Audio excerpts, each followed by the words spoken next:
नमस्कार दोस्तों, आप सबका हार्दिक अभिनंदन है हमारे यूट्यूब चैनल पर।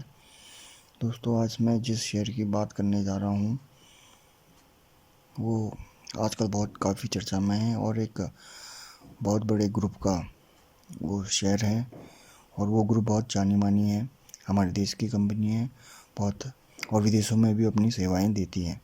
तो जैसे कि आप देख सकते हैं, मैंने ये पहले से ये मार्क करके रखा हुआ है, ये 3 अप्रैल 2020, ये आप देख सकते हैं। और इसका जो शेयर प्राइस था वो यानी पिछले साल ये था 65 रुपये 30 पैसे। तो ठीक इस लेवल पे तो शायद किसी ने ख़रीद नहीं पाया होगा, क्योंकि किसी को पता नहीं रहता कि मार्केट का टॉप कितना रहेगा और बॉटम कितना बनाएगा। वैसे ही किसी स्टॉक के बारे में भी आप स्पेसिफिक नहीं रह सकते कि वो कितना लो बनाएगा और कितना हाई। और इसने अभी इसी हफ्ते अपना 52 वीक हाई बनाया है, 500 से भी ऊपर गया था ये। और आज इसकी कीमत देख सकते हैं आप, आज तो मार्केट क्लोज है 497 रुपये 45 पैसे का है। और एक इसकी जो मार्केट कैप है 1,77,000 करोड़ का है, यानी आप अंदाज़ा लगा सकते हो ये लार्ज कैप कंपनी है और एक माने जाने ग्रुप से संबंधित है। तो दोस्तों, इस शेयर से हमको क्या सीखने को मिलता है? इससे ये हमको सीखने को मिलता है वही जो वारन बफे बोलते हैं, जो सब निवेशकों के गुरु हैं, जो दुनिया के सबसे महान इन्वेस्टर माने जाते हैं। तो उनका कहना है, B fearful one everyone is greedy, B fearful when everybody is greedy and B greedy when everybody is fearful. तो इसका मतलब क्या है? तो इसका मतलब यही है कि जब सब लोग लालच कर रहे हो, लालच कब करते हैं? जब कोई शेयर न्यूज़ में आता है, न्यूज़ में उसके बारे में जिक्र होता है, तो तब सब दौड़ दौड़ के उसको खरीदने की कोशिश करते हैं, यानी जल्दीबाजी में खरीदते हैं। तब हमने ऐसे समय में हमने ऐसा नहीं करना है, ऐसे समय में हमने सतर्क रहना है। क्योंकि जो हम ज़्यादातर लोग हैं वो जब न्यूज़ आती है उसको देख के खरीदते हैं, और जब हम तक न्यूज़ पहुंचने तक या न्यूज़ चैनल में जब खबर दिखाई जाती है वो थोड़ी पुरानी हो जाती है, हमारे लिए तो नहीं रहती है। लेकिन वो जो बड़े निवेशक हैं, जिनके बड़ी बड़ी कंपनियां हैं, उनके बहुत सारे सोर्सेज होते हैं, उनको वो न्यूज़ पहले ही पता चल जाती है और हम तक पहुंचने तक वो न्यूज़ पुरानी हो जाती है। यानी मलाई तो वो खा जाते हैं और बचा खुचा हमारे लिए बचता है।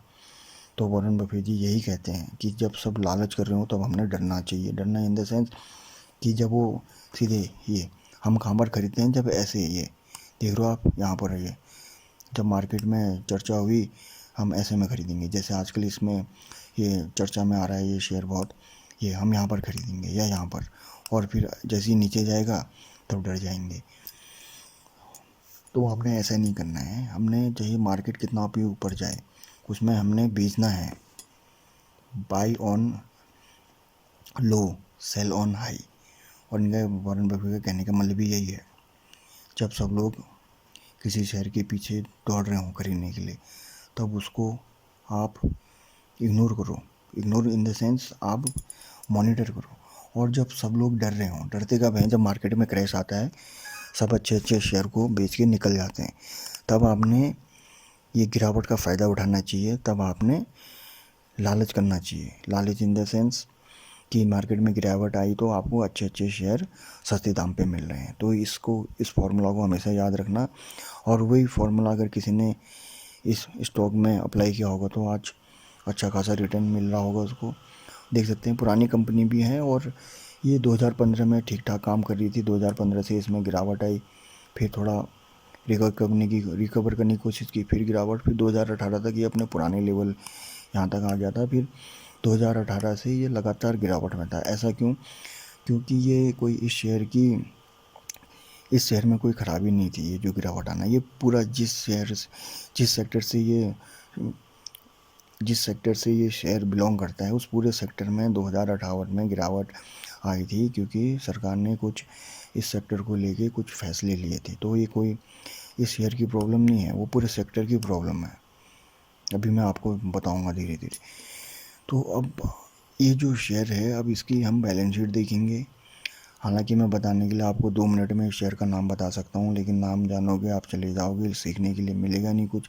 कम से कम मेरी बात से आपको कुछ सीखने को मिले तो बहुत अच्छी बात रहेगी। अब हम इसका देखते हैं बैलेंस शीट।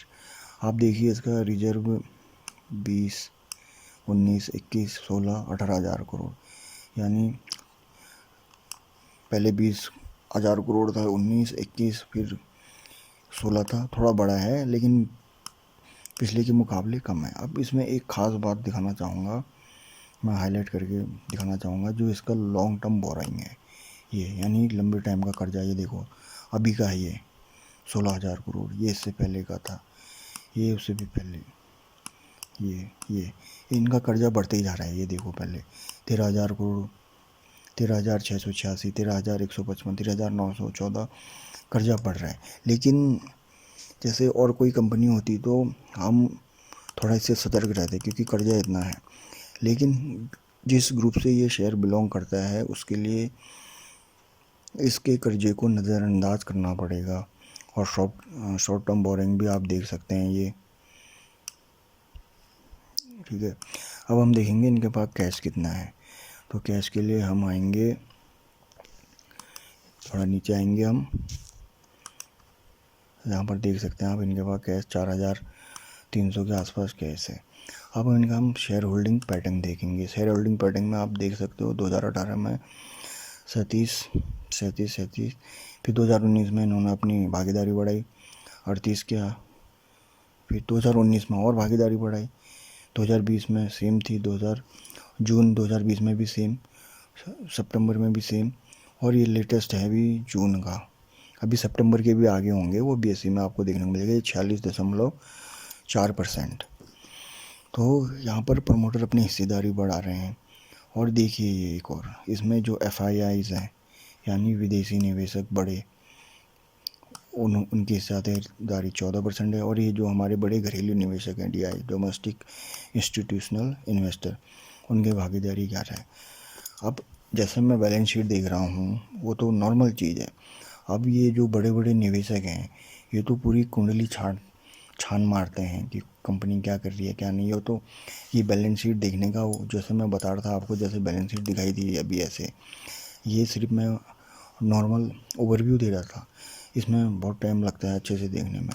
तो ये तो पूरा रिसर्च करते हैं।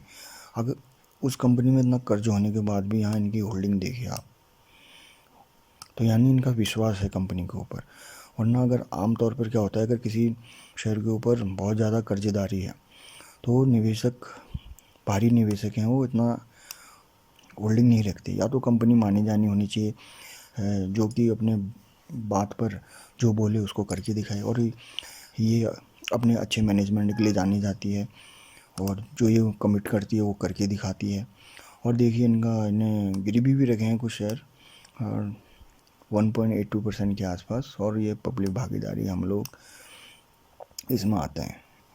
तो ये तो होगी शेयर होल्डिंग पैटर्न की बात। अब मैं आपको असली दिखा देता हूँ कौन से शेयर है। जी दोस्तों, आप देख सकते हैं यह है टाटा मोटर्स जी। अगर आपके पास ये शेयर है तो आप उसमें बने रहें, कोई गिरावट आती है तो आप ऐड कर सकते हैं। हाँ, अगर जिनके पास ये शेयर नहीं है, खरीदने की सोच रहे हैं, तो सही टाइम देख के और इनके रिजल्ट देख के आप एंट्री कर सकते हैं। लेकिन आपका नज़रिया बहुत बड़ा होना चाहिए, क्योंकि जो इसमें उछाल आया है, एक तो इन्होंने काम बहुत ज़बरदस्त तरीके से कर रहे हैं। आप देख रहे होंगे नई नई गाड़ियाँ लॉन्च, EV सेक्टर में इन्होंने बहुत जल्दी 2-3 गाड़ियाँ लॉन्च कर दी है। तो लेकिन जो इलेक्ट्रिक व्हीकल का जो अभी भारत में बदलाव होगा वो एकदम से तो नहीं होगा, क्योंकि उसके लिए चार्जिंग स्टेशन लगेंगे, इंफ्रास्ट्रक्चर बनाना पड़ेगा, तो उसके लिए टाइम लगेगा। तो अगर आपके पास ये शेयर है या आप इस शेयर को ख़रीद रहे हैं तो आपका नज़रिया बहुत लंबा होना चाहिए, यानी 2030 तक मिनिमम। और जो लॉन्ग टर्म इन्वेस्टर हैं उनका मिनिमम होल्डिंग पीरियड होता है 7 से 8 साल, ठीक है, 7 से 8 साल। राकेश झुनझुनवाला भी किसी शेयर को कम से कम 7 से 8 साल तक होल्ड करते हैं। तो आपके अंदर होल्ड करने की क्षमता होनी चाहिए, धैर्य होना चाहिए। और जो इनके रिज़ल्ट हैं वो अभी भी ख़राब आएंगे, क्योंकि इस कंपनी ने पहले ही बता दिया था कि हमारे चिप शॉर्टेज की वजह से जो हमारे आगामी तिमाही के नतीजे हैं वो ख़राब आएंगे। क्वार्टर वन के तो आगे, क्वार्टर टू के भी ख़राब ही आ सकते हैं और क्वार्टर थ्री के भी ख़राब आएंगे। यानी शायद अगले साल से इनके जो बैलेंस शीट है उसमें सुधार आएगा। और इन्होंने एक और बात बोली थी कि हम 3 साल के अंदर अंदर अपनी कंपनी को कर्ज मुक्त करेंगे। अगर ये कोई और कंपनी होती छोटी मोटी और ऐसा बोलती तो उनके ऊपर भरोसा नहीं होता, लेकिन ये कंपनी टाटा ग्रुप की है दोस्तों, और टाटा ग्रुप के ऊपर पूरे देश का भरोसा है। ये टाटा ग्रुप नाम ही काफ़ी है दोस्तों, इनका नाम और काम बोलता है। और अभी इन्होंने इंडियन एयरलाइन को भी खरीद लिया, और आपको पता होना चाहिए इंडियन एयरलाइन भी टाटा ने ही बनाई थी और सरकार को बेच दिया था उनको। अब फिर से इन्होंने, अच्छी बात है, वो जो कर्ज में डूबी हुई थी दोबारा से उसकी घर वापस हो गई, टाटा ने खरीद ली। ठीक है दोस्तों, तो आपको, अगर मैं कोई रिकमेंडेशन नहीं दे रहा हूँ, आप इसको ख़रीदो ही करके। अगर मैं ये कह रहा हूँ, अगर आप पहले से हो इस शेयर में तो आपको डरने की कोई बात नहीं है, लेकिन आपका नज़रिया लंबा होना चाहिए। और अगर आप इसमें एंट्री करने की सोच रहे हैं तो आपके पास कारण होना चाहिए एक मजबूत, कि मैं सिर्फ इसी शेयर में नहीं, अगर आप कोई भी स्टॉक खरीदते हैं तो आपके पास एक कारण होना चाहिए कि मैं उसको कितना लंबा होल्ड कर सकता हूँ। क्योंकि बोलते तो सब है मैं होल्ड करूँगा, लेकिन जब थोड़ी सी भी गिरावट आती है तो सब निकल जाते हैं। और 2020 में सब के सब, ज़्यादातर लोग डर के निकल गए हैं। उसी टाइम में जो बड़े इन्वेस्टर होते हैं उन्होंने जम के माल उठाया और आज उसका फ़ायदा हो रहा है। लेकिन किसी ने आशा नहीं की थी कि मार्केट इतने जल्दी रिकवर करेगा, लेकिन कभी ना कभी तो करता ना दोस्तों। तो ये है, चिप शॉर्टेज अभी भी बनी हुई है, ऑर्डर बुक इनका बहुत अच्छा है, डिमांड भी आ रही है, लेकिन सप्लाई नहीं हो पा रहा है चिप शॉर्टेज की वजह से। तो आप घबराएं मत। और ये मार्केट में जो मारुति सुजुकी ने मार्केट कैप्चर किया हुआ है, वो उसके बाद इनका नंबर आता है टाटा का। लेकिन देखते हुए ऐसा लग रहा है अगर टाटा जिस हिसाब से काम कर रही है ऐसे ही आगे भी लगातार काम करती रहेगी तो ये मारुति सुजुकी को बहुत ही कांटे की टक्कर देगी। और इनका तो बाहर यूरोप में भी JLR, जगुआर लैंड रोवर के नतीजे भी अच्छे आए थे। मैंने आपको ये एक इससे पहले वीडियो बनाया है जिसमें TBG इन्वेस्टमेंट ग्रुप ने इसमें निवेश किया है इलेक्ट्रिक व्हीकल के लिए, और इन्होंने अपने एक अलग सब्सिडरी बनाई है सिर्फ इलेक्ट्रिक व्हीकल के लिए। तो आशा करता हूँ दोस्तों आपको ये प्रयास पसंद आया होगा, और धन्यवाद। हम कामना करते हैं आप स्वस्थ रहें, खुश रहें, और ऐसे ही शेयर मार्केट से अच्छे पैसे कमाएं और सफल निवेशक बने। धन्यवाद।